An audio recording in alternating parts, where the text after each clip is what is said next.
Green and red combination లో ఉన్న ఈ శారీని నేను ఈరోజు స్టైల్ చేస్తున్నా. స్టిచ్చింగ్ వీడియోస్ పెట్టట్లేదు అంటారు కానీ నేను బ్లౌజ్ మోడల్స్ చూపిస్తున్నానా లేదా. బ్లౌజ్ వచ్చేసి స్వీట్ హార్ట్ నెక్ పెట్టి బుట్ట హ్యాండ్స్ ఇచ్చాను అండ్ హ్యాండ్స్ కి పెద్ద బార్డర్ ఇస్తే దాన్ని వెనకాల హైలైట్ చేశాను. మొత్తం స్టైల్ చేసిన తర్వాత నా లుక్ చూడండి. అసలు ఆ అమ్మ అయితే ఎర్ర నెలతో దిష్టి తీసేది నాకు.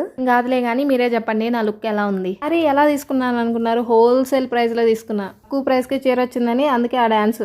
కట్టుకున్న ఈ చీర, మెల్లో ఉన్న నెక్లెస్ కి వచ్చిన ఇయర్ రింగ్స్ అన్ని కూడా హోల్సేల్ ప్రైస్ లో Shri designs wholesale and Instagram page నుండి తీసుకున్నాను. లాస్ట్ టైం నేను ఈ నెక్ సెట్ పెట్టుకున్నప్పుడు కూడా ఎక్కడ తీసుకున్నారు అని అడిగారు. సో నేను ఇప్పుడు చెప్తున్నాను, Shri designs wholesale and Instagram page నుండి. జడ లేకపోయినా సరే జడకు పెట్టుకోవడానికి ఇది కూడా తీసుకున్నా. మంచి మంచి హెయిర్ స్టైల్స్ వేయకపోవచ్చు, జడ అయినా కవర్ చేసింది కదా. వీటన్నింటిలో మీకు ఏది నచ్చింది బాగా అనేది కామెంట్ చేయండి. ప్రైజెస్ అన్నిటినీ కూడా నేను కామెంట్స్ లో పిన్ చేస్తాను చూడండి. సంక్రాంతి పండుగ దగ్గరకు వస్తుంది, 2-3 చీరలైనా కొనుక్కోవాలి కదా. హోల్సేల్ లో అయితే రేట్ తక్కువకే వస్తాయి.